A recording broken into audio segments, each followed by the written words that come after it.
In 2008, archaeologists discovered a site where more than 1,000 people were living together in one place, with permanent homes, organized streets, and trade networks spanning hundreds of miles. But all of it was 19,000 years ago. Farming didn't even exist yet, and wouldn't exist for another 9,000 years. So how did they survive? How did they organize? And why did they even come together in the first place? Most everything that you probably learned about human civilization in school is backwards. Just a quick note before we start, I am using AI images first. Second, some of you might disagree with something that I have to say. That's fine, but I'm doing it anyway. I can't time travel to take images, I don't have a production specialist, and I won't pretend that the evidence says something differently just to make people comfortable. Facts over feelings, always. Welcome aboard Arnie's Brain Train. I'm Alex Arnold, and today we're looking at a discovery in Jordan that's rewriting the history books about human civilization. All of my sources are linked in the description or in the pinned comment below, so all aboard, let's check it out.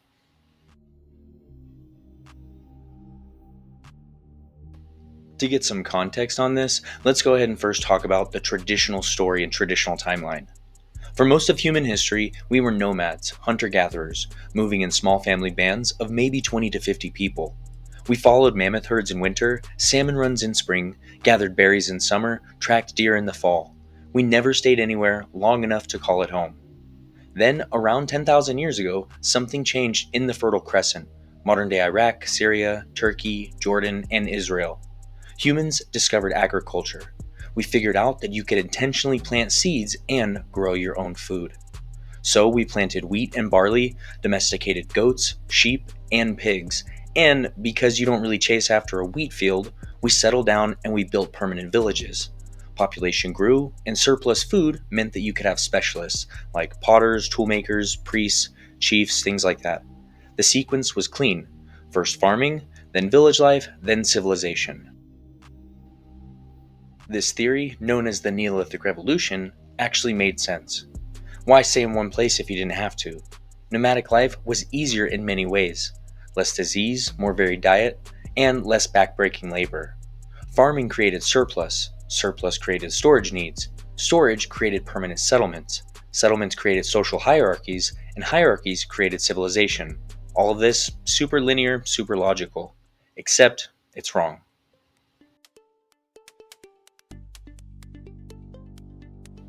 The evidence that breaks this model comes to us from a site called Kharaneh 4, located in the Azraq Basin of eastern Jordan. Teams from the University of Cambridge and University of Copenhagen have been excavating Kharaneh 4 since 2008, and what they found was a settlement occupied by hundreds, possibly thousands, of people simultaneously. We're talking structures, organized living spaces, communal activity areas, and signs of complex social organization. The site dates to between 19,000 and 14,500 years ago, confirmed by multiple dating methods like radiocarbon stratigraphy and tool typology. This time period is called the Epipaleolithic period, or the Late Stone Age. These people had stone tools, but no pottery, no metal, no domesticated crops, no domesticated animals except maybe dogs, yet they were living together in a dense, organized community. Now here's what the archaeological evidence shows. The site covers about 21,000 square meters, over 5 acres, bigger than 3 football fields, or freedom units as somebody said recently. Excavations revealed hut structures with stone foundations, fire hearths arranged in organized clusters suggesting family units, thousands of flint stone tools showing specialized production, massive quantities of animal bones from coordinated gazelle hunts, marine shells traded from the Mediterranean coast over 150 miles away, and grinding stones for processing wild grains. A 2016 study published in PLOS ONE by archaeologist Lisa Maher and her team documented what they call aggregation behavior: large numbers of people deliberately choosing to live together in one place. During peak occupation periods, Kharaneh 4 housed anywhere from several hundred to over 1,000 people at the same time. Just for context, most hunter-gatherer bands max out at about 50 people. This is anywhere from 20 to 50 times larger. So, before farming and before cities, and before the technological innovations that we thought made settled communities possible, humans were already doing it.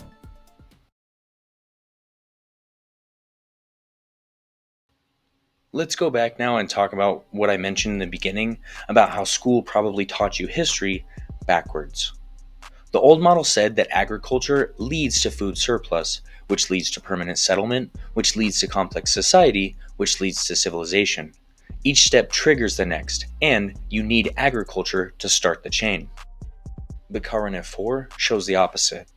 Complex society and permanent settlement came first, and then agriculture showed up thousands of years later as one possible innovation among many.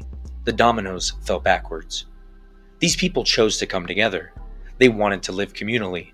Even though it meant more disease from close quarters, more interpersonal conflict, more competition for resources, and more logistical challenges. Village life is harder in many ways, but they did it anyway. Kharaneh 4 wasn't alone either.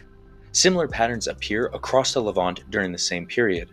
Ohala 2 in Israel, dated to 23,000 years ago, shows semi-permanent camps with constructed brush huts and grinding stones for processing wild grains. The Natufian culture, flourishing between 15,000 and 11,600 years ago, built villages with stone foundations, maintained cemeteries with grave goods, created artwork and jewelry, and held communal feasts, all before domesticating a single plant. This challenges our assumptions about human nature and what drives social change. For over a century, archaeologists assumed that early humans were basically reactive, that we only changed behavior when forced by environmental pressure, resource scarcity, or technological breakthroughs. Can't farm? Must be nomadic. No metal tools? Must be primitive. The environment pushes, humans adapt. But Kharaneh 4 suggests something different. Early humans were experimenters and innovators, socially sophisticated problem solvers who built complex communities because they wanted to, not because they had to. And here's why this matters today. We're not naturally solitary or naturally communal. We're not hardwired for one particular social structure. We're adaptable, and we experiment with different social arrangements to see what works.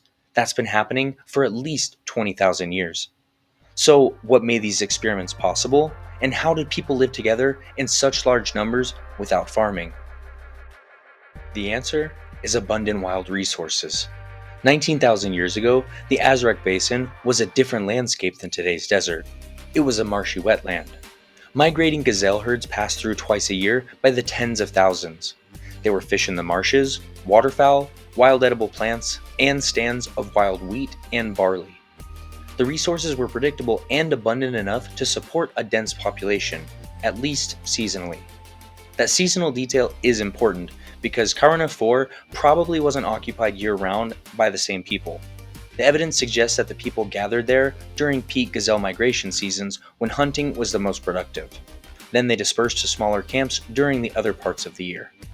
Think of it like an ancient convention center, a place where hundreds or thousands came together for just specific periods. They socialized, traded goods and information, arranged marriages, shared innovations, conducted rituals, and then they went their separate ways until the next season. This is the Epipaleolithic innovation, scheduled aggregation, complex convention centers, not full-time village life, not pure nomadism, but something in between.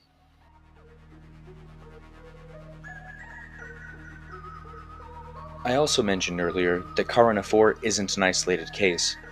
Once archaeologists started looking around the world for pre-agricultural communities, they started appearing everywhere.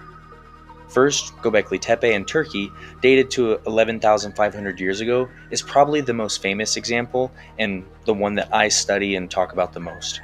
We're talking massive T-shaped stone pillars weighing up to 16 tons, intricately carved with detailed animal reliefs and arranged in precise circles.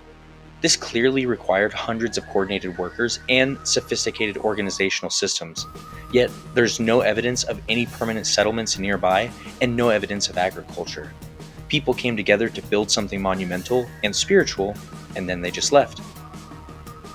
Wadi Fainan in southern Jordan shows similar patterns. 15,000-year-old settlements with architecture storage facilities for wild plant foods, specialized tool-making areas, and communal gathering spaces with evidence of feasting, all before farming. The pattern appears in the Americas too. Monteverde in Chile shows semi-permanent settlements going back 14,500 years, with wooden structures, stone tools, and plant processing. Poverty Point in Louisiana, while much younger, had massive stone earthwork constructions built 3,400 years ago by a society that relied on hunting, fishing, and gathering. These people moved millions of cubic feet of earth to build ceremonial mounds, with no farming, no wheel, and no metal tools. The pattern becomes clear. Community comes first. Architecture comes first. Complex social organization comes first. Ritual and ceremony comes first. Agriculture is one possible outcome that sometimes follows. According to archaeologist Ian Kujit, writing in Current Anthropology, these pre-agricultural communities show consistent evidence of shared feasting and elaborate food distribution systems, specialized ritual spaces for group activities and ceremonies, trade networks spanning hundreds of miles across different ecological zones, emerging social hierarchies and leadership structures, and sophisticated artistic traditions with symbolic communication systems. The building blocks of civilization were already there, already functional, thousands of years before anybody ever domesticated a single plant.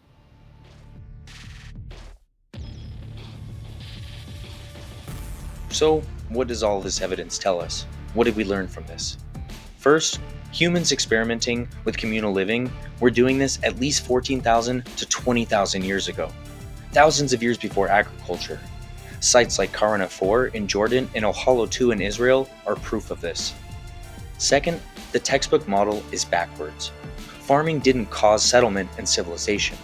Humans experimented with communal living first, developed complex social organizations first, and agriculture came later as one innovation among many.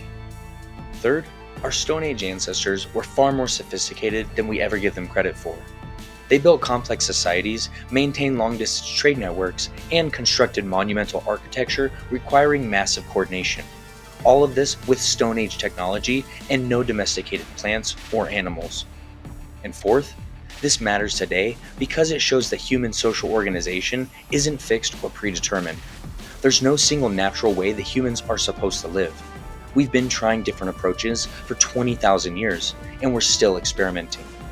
The rise of village life wasn't a single revolutionary event triggered by wheat and barley. It was a long process of humans trying different social arrangements, failing, trying again, and adapting to local conditions, and sometimes choosing to live communally even when it was harder than staying nomadic. That's the story, and it's way more interesting than the textbook version.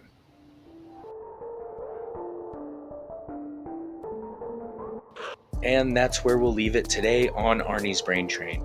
We've looked back 19,000 years to examine humanity's first experiments with community life, and our ancestors were far more complex and sophisticated than we thought. All of the sources that I mentioned in this video and that I talked about are listed in the description or in the pinned comment below. Don't take my word for it, read the peer-reviewed studies, verify the claims, facts over feelings, even my feelings. If you want to see me improve these videos in any kind of way, do deeper dives, do have more technical detail, better graphics, more controversial takes, let me know in the comments. Subscribe and help me grow, because your support does determine what I'm doing next, and it determines how far I take this channel. And finally, join us next week on another adventure through another controversial topic, and until then, keep asking yourself, but why? And remember, the world isn't always this simple, but it's always this interesting. I'm Alex Arnold, and I'll see you there. Bye.